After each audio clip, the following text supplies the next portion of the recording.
Cuando en febrero se aprobó la reforma fiscal de Monago y del PP, se aprobó un mes después de que se tomara una decisión, que era que no ingresara ningún extremeño nuevo en listas de espera. Se estaban bajando los ingresos mientras se estaba condenando a 100.000 personas a no aparecer en ninguna lista de espera. Y además, le digo algo más. El negocio de la sanidad privada nunca estuvo tan próspero como ahora, nunca.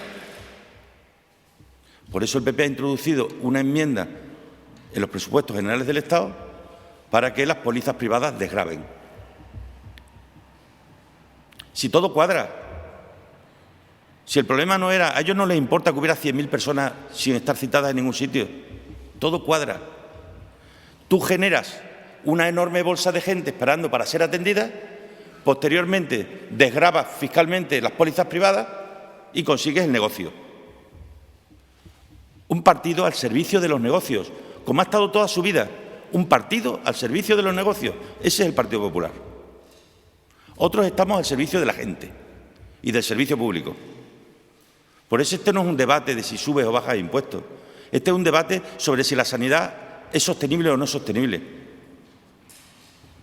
Por eso nosotros los impuestos que movamos los vamos a mover para que no haya 100.000 personas esperando para ser atendidas y 200.000 en total en listas de espera.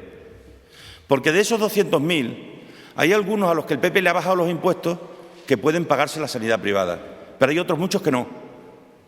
Y yo estoy para defender a los que no se pueden pagar la sanidad privada. Yo estoy para defender a los que no se pueden pagar la escuela privada, para defender a esos. Es fundamentalmente para lo que estoy aquí. Y ahí ese es el debate que yo quiero hacer con ellos. No si al final, si bajas un punto o subes un punto del IRPF, o si declaras exento 100.000 más o 100.000 menos del impuesto de sucesiones, no. Estoy hablar del modelo. ¿Qué han defendido? ¿Qué han estado ustedes defendiendo? ¿Por qué quitaron el transporte escolar? ¿Qué estaban ustedes defendiendo?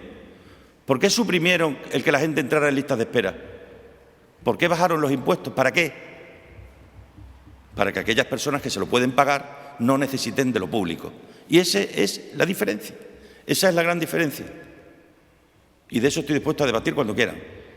Pero que sepa el señor Monago y sepa el señor Carrón que el Servicio Extremeño de Salud está pagando millones de euros en intereses de demora, porque los ingresos se cayeron como consecuencia de sus decisiones.